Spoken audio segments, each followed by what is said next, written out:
The monster in the walls. It had only been a week since Leah moved into the old Victorian house on the outskirts of town. The air was thick with dust and the floorboards creaked under every step. The house, despite its charm, felt wrong. There were whispers that it was haunted, but Leah had always dismissed such rumors. She was too practical to believe in ghost stories. That night, she sat on the couch in the living room, attempting to settle in. The silence was unnerving, thick and absolute. Then she heard it, a soft scraping noise, like claws dragging against wood. Leah froze, her heartbeat quickening. She glanced toward the walls, trying to convince herself it was just the house settling. But the noise continued, louder this time, as if something was trying to break free from the inside. Her curiosity piqued. Leah grabbed a flashlight and crept toward the source of the noise, the far wall in the hallway. The scraping came from deep within, rhythmic and relentless, like something was clawing at the wood, desperate to escape. She pressed her ear against the wall, her breath shallow. It was unmistakable now. Something was trapped inside. Suddenly, the scratching stopped. Leah's heart raced. She slowly backed away from the wall, her mind racing. The air grew colder, and the hairs on the back of her neck stood up. Then, the wall began to groan. Leah turned to run,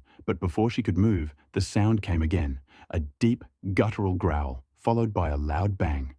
The wall trembled as something massive shifted behind it, slamming against the plaster. The air was thick with the stench of decay. Leah screamed, her feet stumbling as she backed away toward the stairs. In the dim glow of her flashlight, she could see cracks beginning to form along the wall. The growling grew louder, closer, and then, with a horrifying roar, a massive clawed hand burst through the plaster, grabbing at her ankle. She screamed and kicked, desperately pulling herself free. Leah ran from the house, her breath ragged, her heart hammering in her chest. She never returned.